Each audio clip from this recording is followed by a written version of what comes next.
We're here outside the Department of Infrastructure where we've come today, and the shutters were pulled down when we tried to submit our list of requests to the Department of Infrastructure. We had another list of requests to the Department of Economy, which are also relevant because the Department of Economy are keeping secret the Hatch report, the £63,000 piece of research that Nicola Mallon should be demanding, because one of the safeguards that we have currently is SPPS.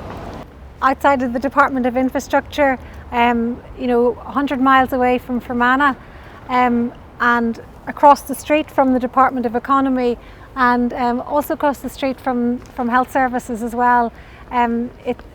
All of these departments are interlinked in the community impacts and the reality for our community, because the Department of Economy are bringing forward changes in petroleum licensing and petroleum licensing systems, and they're hiding the Hatch report, and that has serious health impacts. So it all means that it's actually the executive that has to act, and Nicola Mallon has responded to the IPCC report, and she is bringing that issue into the executive very soon.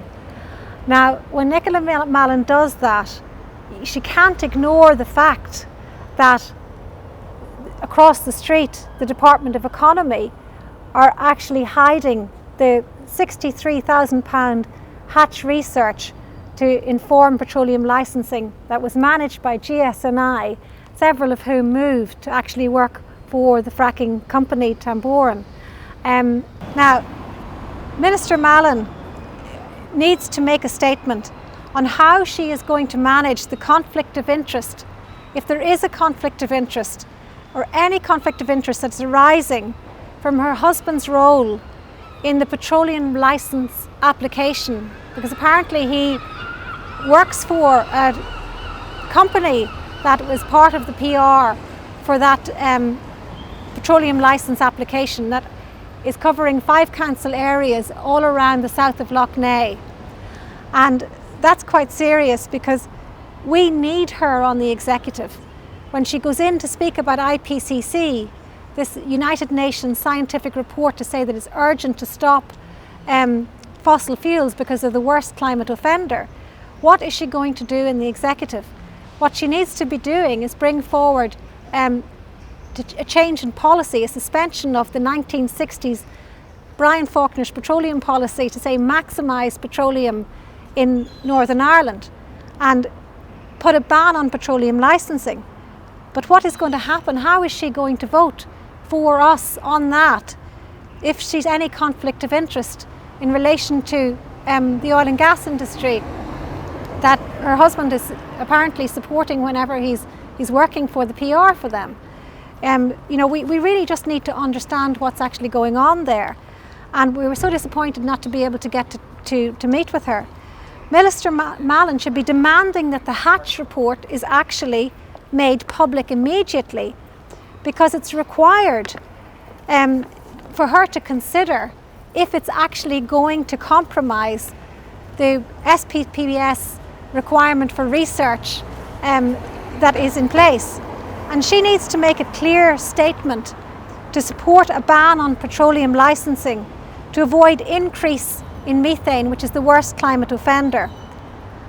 And that ban has got to be the wording that was reflected in the Assembly motion that all of the MLAs, apart from the DUP, voted to support. We need to then to put that into action. SPPS currently allows oil and gas to develop in Northern Ireland, and she needs to change her planning policy there to make it a complete presumption against any planning for exploration or development of or extraction of petroleum, whether it be conventional or unconventional. And she can do that. So we need to see, when Nicola Mallon's concerned about IPCC, we need to actually see that play out in actions she can take in her own department and actions she can take in the executive. SPPS is vital to upgrade that and make it stronger, Because what's happening is that the executive are constantly and consistently failing to act. They're ignoring the Paris Agreement, net zero carbon, human rights, health issues, and they're continuing with their petroleum licensing plans.